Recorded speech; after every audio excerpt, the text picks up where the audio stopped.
Kuya, may tumatawid!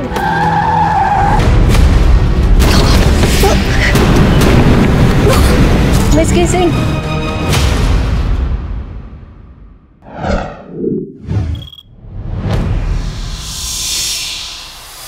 Sorpresa ako para sa'yo. Mukhang mahal yan, Bia. Wala man akong pera para sa pangkasal natin dalawa. Pero kahit na pumunta ka sa dulo ng mundo, mamahalin kita at hindi rin na magiging anak natin.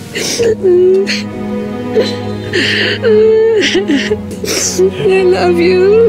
Noong araw na yon, baon ko papuntang Canada ang mga pangako at pangarap namin para sa isa't isa. Sa puntong yon, gagawin ko ang lahat para lang sa aming future. Pero agad kong na-realize, mahirap pala bumuo ng pangarap na nasa magkabilang mundo kayo. Pa yan? Sino ba yan? Partner ko.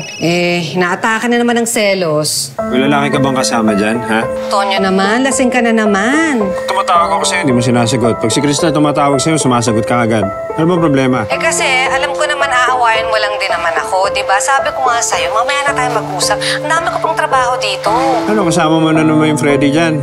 Akin na, kausapin ko nga yung lalaki yan. Ano ba? Sige na, okay? Mamaya na tayo mag-usap. Piniblik ka soloso niyo asawa mo. Di ikaw. Kristal? Uy! Pa, siya yung kinikwento ko sa inyo. Si Ate Jenny. Ano bang ginagawa mo dito, ate? Naghahanap kasi ako ng paupahan eh. Alam mo, sakto, may pinaparentahan kaming kwarto. Ano ba? Nalulungkot kasi ako kapag mag-isa ako. Sarap nung pinagsisilbihan, ano? Swerte siguro ng misis mo, no? Alam ko, may gusto ka sa akin. Oh, parang kayo na pa nakatigil sa tingin mo yung telepono ah. Problema kayo naman? Wala. Kaya na pa kasi ako tawag ng tawag kay Tonyo, hindi sumasagot eh. Bakit naman busy lang? Pasensya ka na sa nangyari. Gusto rin naman nating dalawa eh. Dinami-dami kasi ng lalaki sa mundo. So may asawa pa ako nahulog. Huwag kang mag-alala. Dahil nung dumating ka sa buhay ko, naisip ko na hindi ko na pala pangarap ang pumunta sa ibang bansa.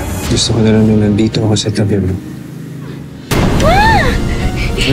Pa, oh my goodness si Mama. Aga-aga eh. My goodness si Mama. Oo, approve na yung petition nyo! Makapunta na kayo dito sa Canada! Pa, hindi ka man natutuwa. Makakaalis na tayo. Ano nangyayari? Ano nangyari sa mga pakiramdam mo? Buntis ako.